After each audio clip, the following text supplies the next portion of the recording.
राधे राधे जी। कैसे हैं आप सब? उम्मीद है, ईश्वर से प्रार्थना है, अच्छे ही होंगे।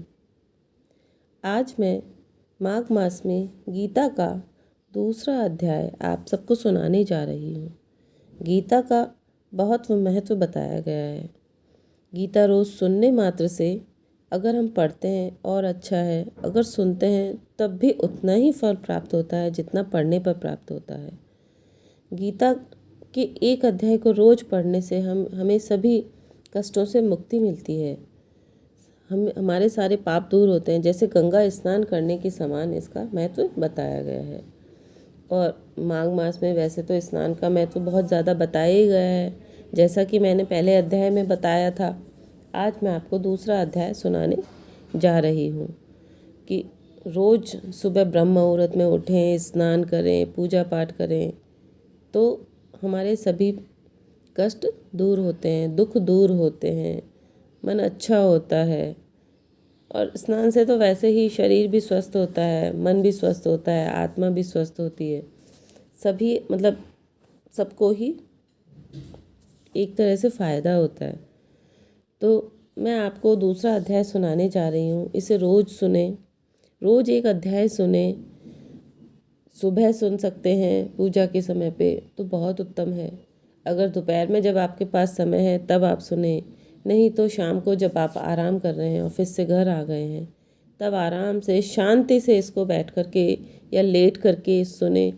उतना ही महत्व मिलेगा जितना आप इसको पूजा के समय बैठ के पढ़ते हैं।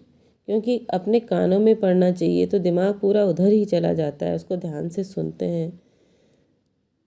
इसलिए आप रोज़ सुने, एक अध्याय तो कम से कम रोज़ सुने ही सुने। आपके देखिएगा आपके कष्ट कैसे दूर हो रहे हैं, आपको पता भी नहीं चलेगा। तो मैं शुरू करने जा रही हूँ दूसरा अध्याय। संजय बोले, उस प्रकार करुणा से व्याप्त और आंसुओं से पूर्ण व्याकुल नेत्रों वाले शोक युक्त उस अर्जुन के प्रति भगवान मधुसूदन ने यह वचन कहा। श्री भगवान कहते हैं कि हे अर्जुन, तुझे इस असमय में यह मोह किस हेतु प्राप्त हुआ है? क्योंकि न तो यह श्रेष्ठ पुरुषों द्वारा आचरित है और न स्वर्ग को देने वाला है, न कीर्ति को करने वाला है। इसलिए हे अर्जुन, नपुंसकता को मत प्राप्त हो, तुझमें यह उचित नहीं जान पड़ता। हे परम तप, हृदय की तुच्छ दुर्बलता को त्याग कर युद्ध के लिए खड़ा हो जा। अर्जुन कहते हैं, हे मधुसूदन, मैं रणभूमि में किस प्रकार बाणों से भीष्म पितामह और द्रोणाचार्य के विरुद्ध लड़ूंगा? क्योंकि हे अरिसूदन, वे दोनों ही पूजनीय हैं। इसलिए हे महानुभाव, गुरुजनों को न मार करके मैं इस लोक में भिक्षा का अन्न भी खाना कल्याणकारक समझता हूँ। क्योंकि गुरुजनों को मारकर भी इस लोक में रुधिर से सने हुए अर्थ और काम रूप भोगों को ही तो मैं भोगूंगा। हम यह नहीं जानते कि हमारे लिए युद्ध करना और न करना, इन दोनों में से कौन सा श्रेष्ठ है, अथवा यह भी नहीं जानते कि उन्हें हम जीतेंगे या हमको वे जीतेंगे। और जिनको मारकर हम जीना भी नहीं चाहते, वे ही हमारे आत्मीय धृतराष्ट्र के पुत्र हमारे मुकाबले में खड़े हैं। इसलिए कायरता रूप दोष उपहत हुए स्वभाव वाले तथा धर्म के विषय में मोहित चित्त हुआ मैं आपसे पूछता हूँ कि जो साधन निश्चित कल्याणकारक हों वह मेरे लिए कहिए। क्योंकि मैं आपका शिष्य हूँ, इसलिए आपके शरण हुए मुझको शिक्षा दीजिए। क्योंकि भूमि में निष्कंटक धन धान्य संपन्न राज्य और देवता के स्वामी पने को प्राप्त होकर भी मैं उस उपाय को नहीं देखता जो मेरी इंद्रियों में सुखाने वाले शोक को दूर कर सके। संजय कहते हैं, हे राजन, निद्रा को जीतने वाले अर्जुन अंतर्यामी श्री कृष्ण महाराज के प्रति इस प्रकार कहकर फिर श्री गोविंद भगवान से युद्ध नहीं करूँगा, यह स्पष्ट कहकर चुप हो गए। हे भरतवंशी धृतराष्ट्र, अंतर्यामी श्री कृष्ण महाराज दोनों सेनाओं के बीच में शोक करते हुए उस अर्जुन को हंसते हुए से यह वचन बोले। भगवान ने कहा कि हे अर्जुन, तू न शोक करने योग्य मनुष्यों के लिए शोक करता है और पंडितों के से वचनों को कहता है, परंतु जिनके प्राण चले गए हैं उनके लिए और जिनके प्राण नहीं गए हैं उनके लिए पंडित जन शोक नहीं करते। न तो ऐसा ही है तो मैं किसी काल में नहीं था, तू नहीं था अथवा राजा लोग नहीं थे, और न ही ऐसा ही है तो ऐसा इससे आगे हम सब नहीं रहेंगे। जैसे जीवात्माओं की इस देह में बालकपन, जवानी और वृद्धावस्था होती है, वैसे ही अन्य शरीर की प्राप्ति होती है और उस विषय में धीर पुरुष मोहित नहीं होता। हे कुंती पुत्र, सर्दी, गर्मी, सुख, दुख को देने वाले इंद्रिय और विषयों के संयोग को उत्पत्ति विनाशशील और अनित्य है, इसलिए हे भारत उसको तू सहन कर। क्योंकि हे पुरुष श्रेष्ठ, दुख सुख को समान समझने वाले जिन धीर पुरुषों को ये इंद्रिय और विषयों के संयोग व्याकुल नहीं करते, वे मोक्ष के योग्य होता है। असत वस्तु की सत्ता नहीं है और सत का अभाव नहीं है। इस प्रकार इन दोनों का ही तत्वज्ञानी पुरुषों के द्वारा देखा गया है। नाश रहित तो तू उसको जान जिससे यह संपूर्ण जगत दृश्य वर्ग व्याप्त है। इस अविनाशी का विनाश करने में कोई भी समर्थ नहीं है। इस नाश रहित अप्रमेय नित्य स्वरूप जीवात्मा के ये सब शरीर नाशवान कहे गए हैं। इसलिए भरतवंशी अर्जुन, तो युद्ध कर। जो इस आत्मा को मारने वाला समझता है तथा जो इसे मरा मानता है, वे दोनों ही नहीं जानते, क्योंकि यह आत्मा वास्तव में न तो किसी को मारता है न किसी के द्वारा मारा जाता है। यह आत्मा किसी काल में न तो जन्मता है और न ही मरता है, और न ही यह उत्पन्न होकर फिर होने वाला ही है, क्योंकि यह अजन्मा है, नित्य सनातन पुरातन है। शरीर के मारे जाने पर भी यह मारा नहीं जाता। हे प्रतापपुत्र अर्जुन, जो पुरुष इस आत्मा को नाश रहित नित्य अजन्मा और अव्यय जानता है, वह पुरुष कैसे किसको मरवाता है और कैसे किसको मारता है। जैसे मनुष्य पुराने वस्त्रों को त्याग करके दूसरे नए वस्त्रों में को धारण ग्रहण करता है, वैसे ही जीवात्मा पुराने शरीरों को त्याग करके दूसरे नए शरीरों को प्राप्त करता है। इस आत्मा को शास्त्र नहीं काट सकते, इसको आग नहीं जला सकती, इसको जल नहीं गला सकता और वायु इसे सुखा नहीं सकती है, क्योंकि यह आत्मा अच्छेद्य है, यह आत्मा अदाह है, अक्लेद्य है और निस्संदेह अशोष्य है, और यह आत्मा नित्य सर्वव्यापी अचल स्थिर रहने वाला और सनातन है। यह आत्मा अव्यक्त है, यह आत्मा अचिंत्य है और यह आत्मा विकार रहित है। कहा जाता है इससे, हे अर्जुन, इस आत्मा को उपयुक्त प्रकार से जानकर तू शोक करने योग्य नहीं है, अर्थात तुझे शोक करना उचित नहीं है। किंतु यदि तू इस आत्मा को सदा जन्मने वाला तथा सदा मरने वाला मानता है तो भी, हे महाभाव, तो इस प्रकार शोक करने योग्य नहीं है, क्योंकि इस मान्यता के अनुसार जन्मे हुए की मृत्यु निश्चित है और मरे हुए का जन्म निश्चित है। इससे भी इस बिना उपाय वाले विषय को तो शोक करने को योग्य नहीं है। हे अर्जुन, संपूर्ण प्राणी जन्म से पहले अप्रकट थे और मरने के बाद भी अप्रकट हो जाने वाले हैं, केवल बीच में ही प्रकट हैं। फिर ऐसी स्थिति में क्या शोक करना। कोई एक महापुरुष ही इस आत्मा को आश्चर्य की भांति देखता है और वैसे ही दूसरा कोई महापुरुष भी इसके तत्व को आश्चर्य की भांति वर्णन करता है, तथा दूसरा कोई अधिकारी पुरुष ही इसे आश्चर्य की भांति सुनता है, और कोई तो सुनकर भी इसको नहीं जानता। हे अर्जुन, यह आत्मा सबके शरीरों में सदा ही अवध्य है, जिसका कोई वध नहीं किया जा सकता।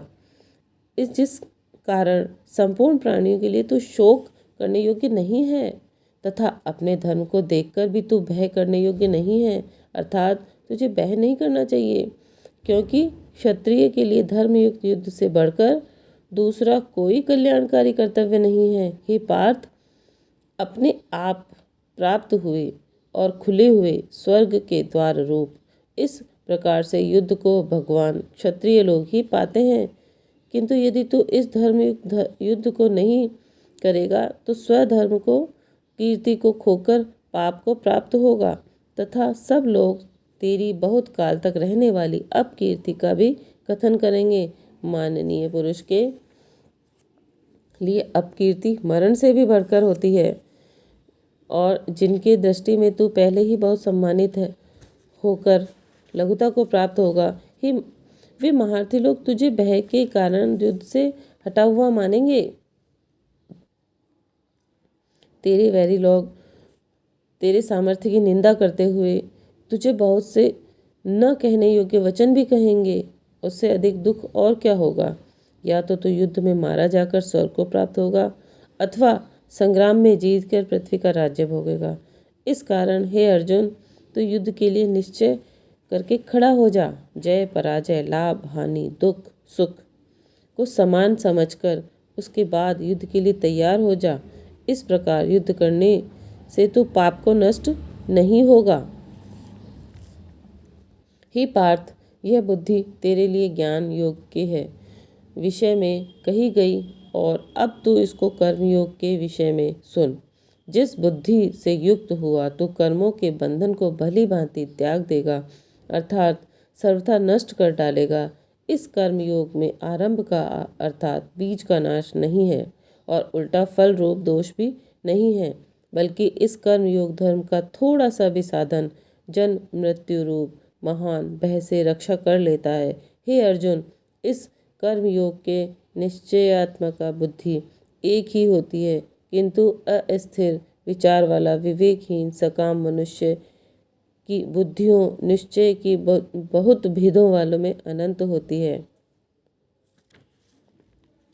हे अर्जुन, जो भोगों में तन्मय हो रहे हैं, जो कर्म फल के प्रशंसक हैं, वेद वाक्यों में ही प्रीति रखते हैं, जिनकी बुद्धि में स्वर्ग ही परम प्राप्य वस्तु है और जो स्वर्ग से बढ़कर दूसरी कोई वस्तु नहीं है, ऐसा कहने वाले वे अविवेकी जन इस प्रकार की जिस पुष्पित और दिखाओ शोभा युक्त वाणी को कहा करते हैं, जो कि जन्म रूप कर्म फल देने वाली एवं भोग तथा ऐश्वर्य की प्राप्ति के लिए नाना प्रकार के बहुत सी क्रियाओं का वर्णन करने वाली है, उस वाणी द्वारा जिसका चित्त हर लिया गया है और भोग और ऐश्वर्य के अत्यंत आसक्त है, उन पुरुषों की परमात्मा में निश्चयात्मक बुद्धि नहीं होती है। हे अर्जुन, वेद उपयुक्त प्रकार से तीनों गुणों के कार्य रूप समस्त भोगों एवं उनके साधनों का प्रतिपादन करने वाले, इसलिए तो उन भोगों एवं उनके साधनों में आसक्तिहीन हर्ष शोक आदि द्वंद्वों से रहित नित्य वस्तु परमात्मा में स्थित योग क्षेम को न चाहने वाला और स्वाधीन अंतःकरण करने वाला हो। सब ओर से परिपूर्ण जलाशय के प्राप्त हो जाने पर छोटे जलाशयों में मनुष्य का जितना प्रयोजन होता है, ब्रह्मा को तत्व से जानने वाला ब्राह्मण का समस्त वेदों में उतना ही प्रयोजन होता है। तेरा कर्म करने का अधिकार है, उसके फलों में कभी नहीं, इसलिए तू कर्मों के फल का हेतु मत हो तथा तेरी कर्म में न करने की आसक्ति भी न हो। हे धनंजय, तू आसक्ति को त्याग कर और सिद्धि और असिद्धि में समान बुद्धि वाला होकर योग में स्थित हुआ कर्तव्य कर्मों को कर। समत्व ही योग कहलाता है।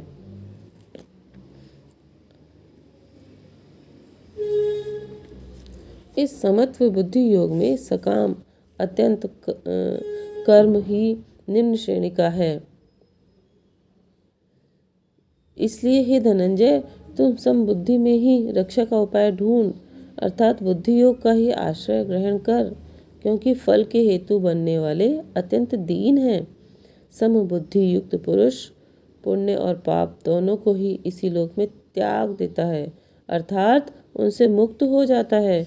इसलिए तू समत्व रूप योग में लग जा और यह समत्व रूप योग ही कर्मों में कुशलता है अर्थात कर्म बंधन के छूटने से का उपाय है, क्योंकि समबुद्धि के युक्त ज्ञानी जन कर्मों से उत्पन्न होने वाले फल को त्याग करके जन्म रूप का बंधन से मुक्त हो निर्विकार परम पद को प्राप्त हो जाते हैं। जिस काल में तेरी बुद्धि मोहरूप दलदल को भली भांति पार कर जाएगी, उस समय तुझे सुने हुए और सुनने में आने वाले लोक परलोक संबंधी सभी भोगों से वैराग्य को प्राप्त हो जाएंगे।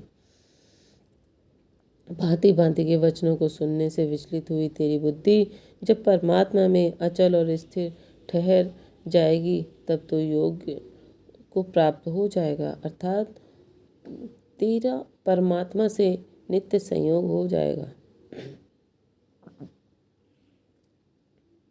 अर्जुन बोले, हे केशव, समाधि में स्थित परमात्मा को प्राप्त हुए स्थिर बुद्धि पुरुष का क्या लक्षण है? वह स्थिर बुद्धि पुरुष कैसे बोलता है, कैसे बैठता है और कैसे चलता है? श्री भगवान बोले, हे अर्जुन, जिस काल में यह पुरुष मन में स्थित संपूर्ण कामनाओं को भली भांति त्याग देता है और आत्मा से आत्मा में ही संतुष्ट रहता है, उस काल में स्थित प्रज्ञ कहा जाता है। दुखों को भोग कर प्राप्ति होने पर जिसके मन में उद्वेग नहीं होता, सुखों की प्राप्ति को जो सर्वथा निष्प्रय है तथा जिनके राग भय क्रोध नष्ट हो गए हों, ऐसा मुनि स्थिर बुद्धि कहा जाता है। जो पुरुष सर्वत्र स्नेह रहित हुआ उस शुभ या अशुभ वस्तु को प्राप्त होकर न प्रसन्न होता है, न द्वेष करता है, न उसकी बुद्धि स्थिर है और कछुआ सब औरों से अपने अंगों को जैसे समेट लेता है, वैसे ही जब यह पुरुष इंद्रियों के विषयों में इंद्रियों को सब प्रकार से हटा लेता है तब उसकी बुद्धि स्थिर है, ऐसा समझना चाहिए। इंद्रियों के द्वारा विषयों को ग्रहण न करने वाला पुरुष भी केवल विषय तो निवृत्त हो जाते हैं, परंतु उसमें रहने वाला आसक्ति निवृत्त नहीं होती। इस स्थित प्रज्ञ पुरुष की तो आसक्ति भी परमात्मा का साक्षात्कार करके निवृत्त हो जाती है। हे अर्जुन, आसक्ति का नाश न होने के कारण ये प्रमथन स्वभाव वाली इंद्रिय यत्न करते हुए बुद्धिमान पुरुष को मन को भी बलात् हर लेती है। इसलिए साधक को चाहिए कि वह उन संपूर्ण इंद्रियों को वश में करके समाहित चित्त हुआ मेरे परायण होकर ध्यान में बैठे, क्योंकि जिस पुरुष की इंद्रियां वश में होती हैं उसी की बुद्धि स्थिर हो जाती है। विषयों का चिंतन करने वाला पुरुष की उन विषयों में आसक्ति हो जाती है, आसक्ति से उन विषयों की कामना उत्पन्न होती है और कामनाओं में विघ्न पड़ने से क्रोध उत्पन्न होता है और क्रोध से अत्यंत मूढ़ भाव उत्पन्न हो जाता है। मूढ़ भाव से स्मृति में भ्रम हो जाता है, स्मृति में भ्रम हो जाने से बुद्धि अर्थात ज्ञान शक्ति का नाश हो जाता है और बुद्धि का नाश हो जाने से पुरुष अपनी स्थिति से गिर जाता है। परंतु अपने अधीन हुए अंतःकरण वाले साधक अपने वश में की हुई राग द्वेष से रहित इंद्रियों द्वारा विषय में विचरण करता हुआ अंतःकरण की प्रसन्नता को प्राप्त होता है। अंतःकरण की प्रसन्नता प्राप्त होने पर इसके संपूर्ण दुखों का अभाव हो जाता है और उस प्रसन्न चित्त वाली कर्म योगी की बुद्धि शीघ्र ही सब ओर से हट करके एक परमात्मा में ही भली भांति स्थिर हो जाती है। न जीते हुए मन और इंद्रियों वाले पुरुषों में निश्चयात्मका बुद्धि नहीं होती और उस आयुक्त मनुष्य के अंतःकरण में भावना भी नहीं होती तथा भावनाहीन मनुष्य को शांति नहीं मिलती और शांति रहित मनुष्य को सुख कैसे मिल सकता है? क्योंकि जैसे जल में चलने वाले नाव को वायु हर लेती है, वैसे ही विषयों में विचरती हुई इंद्रियों में से मन जिन इंद्रियों के साथ रहता है वह एक ही इंद्रिय इस अयुक्त पुरुष की बुद्धि को हर लेती है। इसलिए हे महाभावों, जिस पुरुष की इंद्रियों के विषयों में सब प्रकार निग्रह की हुई है उसी की बुद्धि स्थिर है।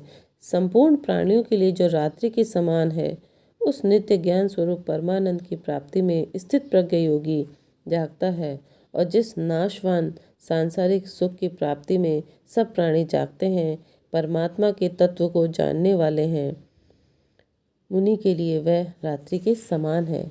जैसे नाना नदियों के जल सब ओर से परिपूर्ण अचल प्रतिष्ठा वाले समुद्र में उसको विचलित न करते हुए समा जाते हैं, वैसे ही सब भोग जिस स्थित प्रज्ञ पुरुष में किसी प्रकार का विकार उत्पन्न किए बिना ही समा जाते हैं, वही पुरुष परम शांति को प्राप्त होता है, भोगों को चाहने वाला नहीं।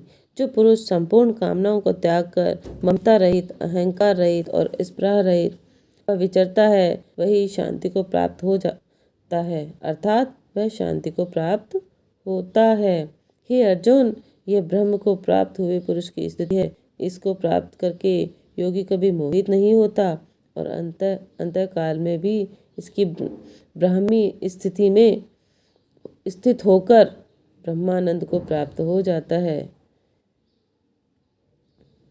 ये गीता का दूसरा अध्याय था, सांख्य योग नामक अध्याय था। तो आप रोज़ सुने और आप देखेंगे कि हमें कितने हमारे दुख दूर हो रहे हैं, हमें कष्टों से मुक्ति मिल रही है। रोज़ सुनेंगे, जब 18 अध्याय पूरे हो जाएंगे तो आपके जीवन में आप कितना शांत, कितना सुलझा हुआ, कितना सहज, बहुत अच्छा महसूस करेंगे। आप भी सुनिए, अपने परिवार वालों को सुनाइए, इसको शेयर कीजिए, जिससे दुनिया में एक अच्छा प्रचार हो, प्रसार हो। सब सुनिए और लाइक कीजिए, शेयर कीजिए। धन्यवाद।